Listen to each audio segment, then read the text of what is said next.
Hi there, welcome back. In the last video, we saw how mindfulness has all these positive effects. It lowers stress levels, increases response flexibility, enhances curiosity and interest, increases perceived time abundance, and improves happiness levels by changing the structure of the brain. The final benefit that I just mentioned, improved happiness levels, as we saw, happens through a change in the physiological structure of the brain through something that Professor Sarah Lazar and her authors call cortical thickening, which is the thickening of the left side of the prefrontal cortex. One side benefit of this cortical thickening is that our brain ages less rapidly than it otherwise would, as both the paper that I just mentioned by Sarah Lazar and her colleagues and some other papers have shown. Another physiological change that occurs as a result of mindfulness is the reduced expression of genes that produce inflammation in the body. As a result of lower inflammation, participants in the paper that you now see on your screen were far less stressed out when asked to do something that many of us consider to be one of the most terrifying things, giving a speech and performing mental calculations while being videotaped in front of an audience. Because mindfulness has an effect on both the brain and the body, you wouldn't be surprised to learn that people suffering from skin disease called psoriasis, got cured much faster after undergoing mindfulness training than those in a control condition, as this study that you now see on your screen showed. Another beneficial effect of mindfulness is that it improves heart health. Studies have shown that among those who practice mindfulness, something known as vagal tone improves. Things like blood pressure and arrhythmia, which is irregular heartbeat, and other symptoms of poor heart health are all affected and heart health improves by the vagal tone. So mindfulness directly affects heart health, as this paper published by Professor Blaine Ditto and his colleagues have shown. Vagal tone improves psychological health too by making you a more compassionate person. A final physiological benefit of mindfulness is that it has been shown to prevent the shortening of something called telomeres, which offer protection to the ends of chromosomes in the cells of our body and thus help prevent the onset of diseases like cancer, and it also slows down aging. And that's just the physiological benefits of mindfulness. In addition to these physiological benefits, there are tons of psychological benefits. As we already saw, mindfulness lowers stress, improves well-being, and makes you more engaged with the present. As a result of this last benefit, mindfulness slows down adaptation to things.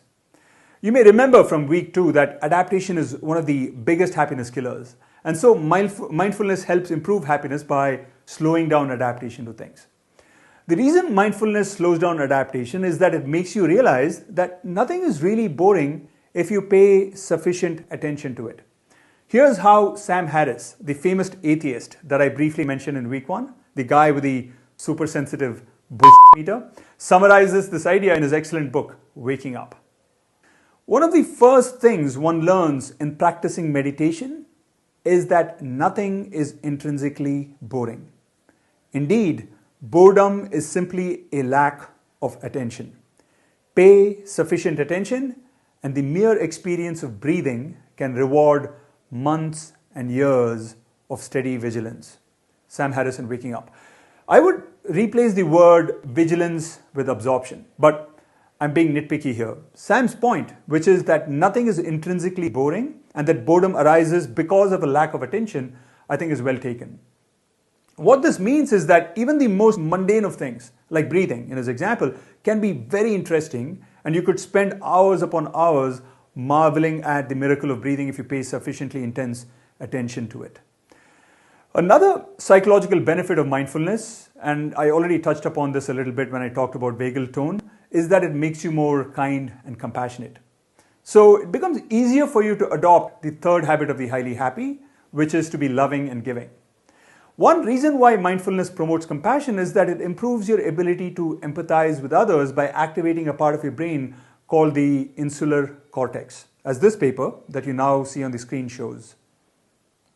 As a result, those that practice mindfulness are more altruistic, or pro-social, as this paper that you now see on your screen showed. In addition to improving both physical and mental health, mindfulness also improves your chances of success. A big reason for this, which I touched upon earlier, is that it improves response flexibility and hence improves emotional intelligence. It gives you just a little more space and time to choose how you want to react to a situation. So for example, instead of shooting off a hasty and equally angry response to an irritable email, you may choose to send a more mature one or choose not to send anything at all.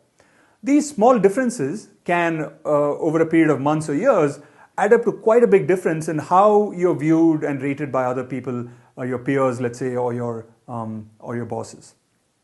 Another way in which mindfulness improves your chances of success is by enhancing your creativity. A lot of studies have shown that we produce our best ideas when our mind is relatively calm. That's when we appear to have maximum access to all experiences and knowledge. So when we're relaxed, it's as if we can tap into all parts of our brain and therefore make connections between two apparently unrelated thoughts or memories, which of course is critical for creativity. By contrast, when we feel stressed out, we aren't able to make these connections as easily. This idea that we are more creative when we feel relaxed is of course quite consistent with what I discussed in week 1, that we are more productive and successful when we feel positive. So to summarize, there are a slew of beneficial effects of mindfulness, including physiological benefits like improved heart health and health of the immune system, psychological benefits like feeling relaxed and being more compassionate, and career benefits like emotional intelligence and creativity. What I find very curious about all of this is that why mindfulness should have all these positive effects.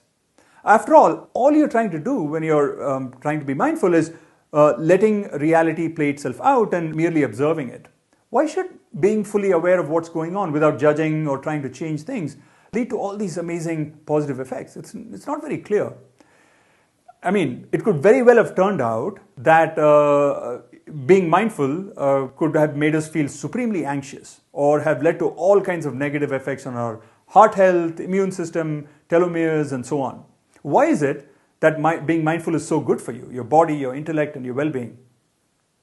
One answer to this question, and this is the answer with which not only spiritualists, but even some scientists appear to agree, is that our basic nature is one of happiness. Many religious traditions, of course, echo this idea. For example, there is this phrase, "The kingdom of God is within you," in the Bible. One way to interpret this phrase is that you don't need to search elsewhere for salvation or happiness or bliss. It's within you.